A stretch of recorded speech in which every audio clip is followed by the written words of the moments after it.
Bonjour à toutes, bonjour à tous ou rebonjour si vous étiez présent lors de ce live entre Saint-Étienne et Grenoble, première journée de Ligue 2, malheureusement première défaite des Verts sur le score de 1-0, un match donc gagné par les Grenoblois au bout du bout puisque ils ont inscrit un but par l'intermédiaire de Bamba à quelques minutes seulement de la fin, dans le temps additionnel, alors que les Verts avaient plutôt eu les occasions principales en fin de rencontre avec un penalty raté de la part de Gaëtan Charbonnier. On y reviendra sur ce penalty parce que je n'ai pas trouvé normal que ce soit lui qui le tire, et également un but refusé pour Saint-Étienne inscrit par Ibrahima Ouadji. Déjà avant de commencer ce live, je voulais vous remercier pour votre présence sur le live. Vous étiez plus de 300 en moyenne, c'était vraiment exceptionnel. Merci à tous ceux qui se sont abonnés, à tous ceux qui ont liké, vraiment merci. On va pouvoir donc rediscuter de ce match. On entame très mal la saison, mais c'est tout de même parti pour ce débrief.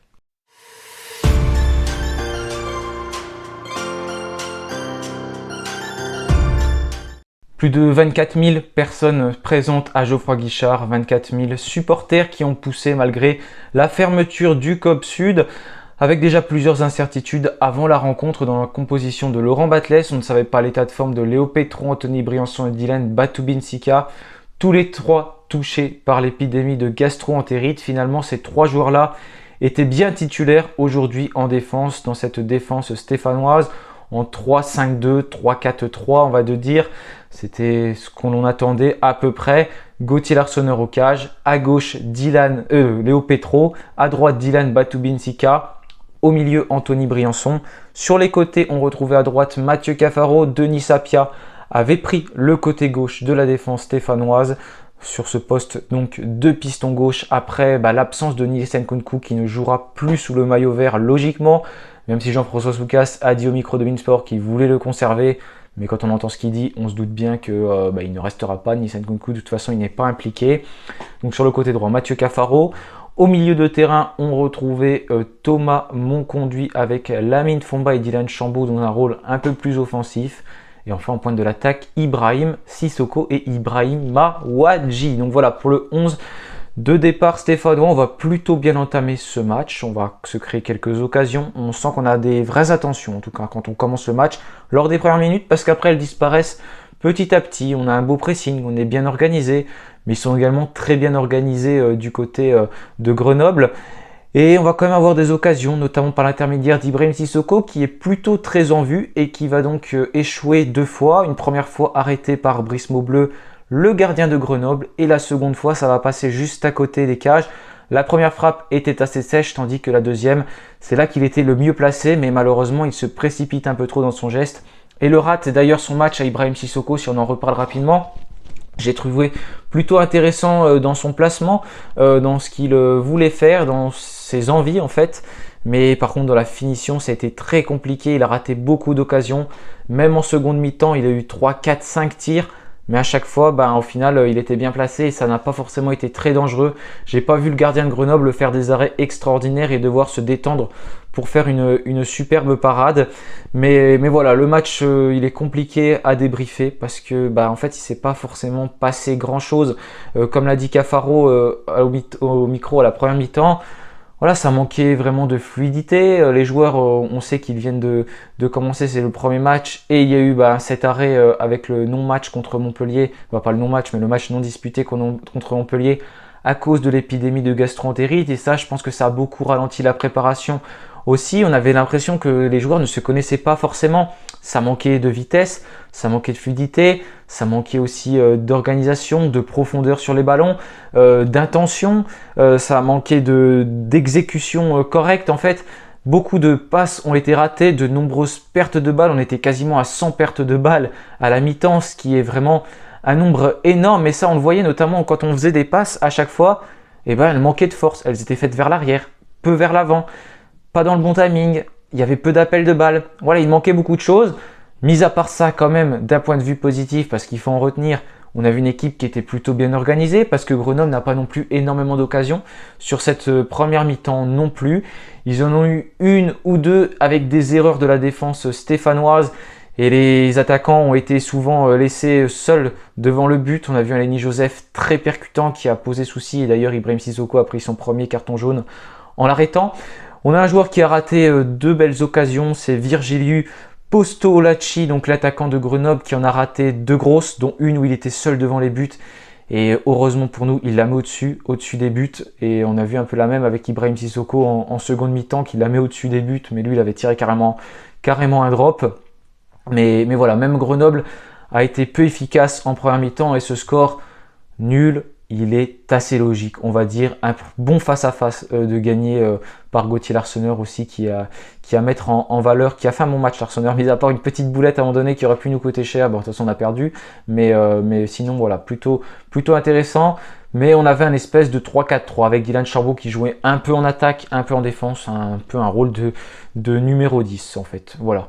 Et sinon, j'ai pas été vraiment satisfait par le milieu de terrain. On va avoir l'occasion d'y revenir avec Thomas Mokodu et Lamine Fomba, qui étaient les principaux acteurs de ces passes aussi mal appuyées, peu vers l'avant, contrairement à Benjamin Bouchouri qui a plutôt fait une très très belle entrée, alors que la préparation de Fomba et de Thomas Mokodu était plutôt intéressante. Donc en deuxième mi-temps, cette fois-ci, on joue du côté du COP Nord. En première mi-temps, c'était du côté du COP Sud. La différence entre les deux COP, c'est quoi? C'est que le COP Sud était fermé. Il n'y avait pas de supporters, alors que dans le COP Nord, il y avait 9000 personnes, 8-9 000, je ne sais plus combien il tient le COP Nord, qui étaient présentes, poussées. Et ça s'est fait ressentir. En tout cas, on l'a vu dans les tribunes, on l'a entendu. Même la tribune Henri Point chanter avec le COP Nord, un peu à l'image du dernier match de la saison dernière contre Valenciennes.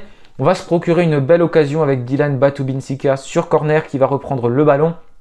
Malheureusement, il n'arrive pas à le toucher suffisamment devant Brice Maubleu qui s'interpose et qui prend le ballon plus facilement. Ensuite, on a cette frappe d'Ibrahim Sissoko qui passe au-dessus. On a quelques occasions avec des têtes qui passent à côté. Ce qui est bien, c'est qu'on a quand même quelques occasions, même s'ils ne sont pas forcément très dangereuses. Pas de tir cadré, il me semble, en seconde mi-temps. Ça, c'est quand même dommageable. Et forcément, ça s'est vérifié, mis à part ce but qui est arrêté, le penalty. Mais je veux dire, sinon voilà, c'est tout des mauvaises conclusions de la part de Saint-Etienne. Donc si on revient d'ailleurs à ce penalty, c'est Gaëtan Charbonnier qui va s'en charger. Mathieu Cafaro qui va donc déborder sur son côté droit, rentrer dans la surface. Il va provoquer un penalty. D'ailleurs, j'ai plutôt bien aimé le match de Mathieu Cafaro, même si ça a manqué peut-être d'efficacité aussi dans le dernier geste, dans les centres également qui n'ont pas forcément été super impeccables. D'ailleurs, il y a eu très peu des centres en début de match. On a beaucoup cherché Apia et Mathieu Cafaro sur les côtés. C'était moins le cas en avançant dans le match parce que les Grenoblois l'avaient compris, nous ont un peu privés, même si on a plutôt pas mal retrouvé Denis Apia ensuite sur le côté gauche. Et là, c'est Mathieu Cafaro donc qui provoque ce penalty. C'est Gaëtan Charbonnier, rentré quelques minutes plus tôt après sa rupture du ligament croisé antérieur du genou droit en février dernier, qui va se charger de le tirer. Et malheureusement, ce penalty qui est arrêté par Brice Maubleu. Alors là, moi, mon interrogation, elle est là. Pourquoi c'est Gaëtan Charbonnier qui tire ce penalty? Vous allez me dire, c'est facile de le dire quand c'est fait, mais non. Même avant, il faut se poser les bonnes questions. Charbonnier, c'était en février dernier, sa rupture du ligament croisé. Depuis, il n'a pas rejoué de match officiel. Là, tu lui donnes déjà la responsabilité de marquer le but du 1-0. Il reste 10 minutes à jouer. Il n'a aucune sensation pour l'instant. Il n'a pas de repère. Et c'est lui qui tire le penalty. Pourquoi pas Wadji? Pourquoi pas Cafaro? Ou un autre? Non. C'est Gaëtan Charbonnier qui tire. Forcément, il s'élance. Il n'est pas forcément si mal tiré que ça, son penalty, mais peut-être un peu trop à mi-hauteur. Et Brice Maubleu, qui avait bien anticipé parce qu'il part quelques secondes avant, l'arrête. Là, tu vois, il n'y a pas eu la lucidité de Gaëtan Charbonnier de lever la tête un peu comme pouvait le faire un Jean-Philippe Crasso pour changer de côté. Là, il y aurait eu but à coup sûr. Mais malheureusement, voilà, Charbonnier qui rate ce penalty. Après, 1-2 minutes après, c'est une nouvelle belle occasion de Saint-Etienne. C'est même plus une occasion, c'est un but carrément d'Ibrahim Wadji, servi par Gaëtan Charbonnier, qui la touche du talon en fait. Voilà, c'est la main, mais je veux dire c'est le talon, je ne vais pas vous montrer mon pied. Et Wadji qui est servi, qui tire. Je crois que Maubleu la touche un petit peu et finalement, but refusé. J'avais crié pendant le live. Je pense qu'on était tous heureux si vous étiez là. Et il la refuse, l'arbitre. Un hors-jeu qui ne semble pas évident au vu des images de Beansport. On peut se demander s'il y a hors-jeu. Franchement, je m'y demande. Mais voilà, on va pas se lamenter sur l'arbitrage non plus parce que c'est pas facile d'évaluer un hors-jeu quand ça joue à quelques centimètres comme ça et qu'il n'y a pas le VAR qui arrivera l'année prochaine. Et malheureusement, ce but est annulé. Ça fait toujours 0-0, mais on se réveille un peu tard dans ce match. Il y a eu des bonnes entrées qui ont quand même aidé à se réveiller, celle de Benjamin Bouchouari et de Karim Cissé. J'ai beaucoup aimé ces deux entrées. Karim Cissé surtout au début, ses premières minutes, où il était très intéressant et après il avait tendance souvent à garder trop le ballon et à le perdre, à manquer de lucidité pour faire les bons choix aussi. On sent que c'est quelqu'un qui a des grosses qualités, mais voilà, faut qu'il lève un peu plus la tête pour regarder ses partenaires sur le côté et les servir. C'est un très très jeune joueur aussi, Karim Cissé. Voilà, il ne faut pas lui en vouloir. Je vais regarder sa date de naissance tout de suite, comme ça on va être fixé, mais il a 17-18 ans, quoi, Karim Cissé. Je ne suis pas sûr qu'il soit beaucoup plus vieux que ça. Voilà, il est de 2004, il a 18 ans, Karim Cissé. Donc on ne peut pas en vouloir à ce genre de jeune-là, mais en tout cas, elle était intéressante, son entrée en jeu. Pareil pour Benjamin Bouchouari, qui a un peu amélioré ce milieu de terrain, parce que la mine Fomba, Thomas Monconduit, c'était difficile. Là, ce qu'on ne reproche pas à Laurent Batles pour une fois, c'est qu'il a fait les changements au bon moment. Saïd Doussou était même rentré en jeu à la 46e minute pour entamer la seconde mi-temps. Parce que Briançon, je pense qu'il est sorti un peu blessé. J'espère que rien de grave, parce qu'en première mi-temps, il était tombé à un moment donné. Je pense qu'on a préféré pas prendre de risque. À mon avis, sa sortie, elle est due à ça. Et Saïd Doussou qui avait pris le rôle sur le côté droit de la défense. Batou Binsika qui s'était replacé dans l'axe à la place de Gaëtan Charbonnier et Léo Petro, qui était resté à gauche. Et malheureusement, il va déjà y avoir une première boulette de Gauthier Larsonneur sur un coup franc des Grenoblois. Il la touche de la main.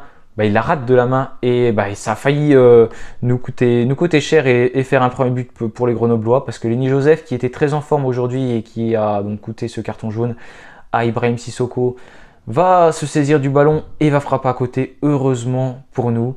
Et malheureusement, en fin de match, il va y avoir un but, 91e minute de jeu je crois. C'est Bamba qui va inscrire un but.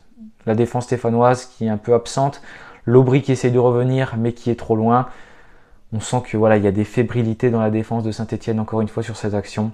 Et du coup, ça fait but, 91e, et on reviendra jamais au score. Ça a été difficile pour nous. On sentait le manque de rythme dans cette fin de match. On sent qu'il faut recruter des joueurs, notamment des pistons. Pourquoi pas un milieu de terrain défensif, offensif, la défense. Voilà, on sent quand même qu'il y a des lacunes. Le mercato qu'avance et pour l'instant, il n'y a pas de recrues qui arrivent à part Dylan Batou Binsika et Ibrahim Sissoko qui ont signé chez les Verts. On a Cafaro et Nkunku qui ont prolongé, mais Nkunku devrait partir, et Charbonnier qui a prolongé son contrat. Mais pour l'instant, c'est encore un peu trop fébrile, donc il va falloir réaliser une bonne fin de mercato, parce que si on veut réussir cet objectif de la montée, il va pas falloir trop traîner. Surtout pas perdre de points Geoffroy Guichard, comme c'était le cas. Et là, on a carrément perdu 3 et on a 0 points. Voilà, merci à tous d'avoir suivi ce débrief. Encore merci pour votre soutien, votre fidélité pendant le live. N'oubliez pas de vous abonner, de liker la vidéo si ce n'est pas encore fait. En tout cas, moi, je vous remercie comme d'habitude. Et d'habitude, on dit allez les Verts. Et là, on a perdu, mais on dit tout de même allez les Verts. Salut à tous.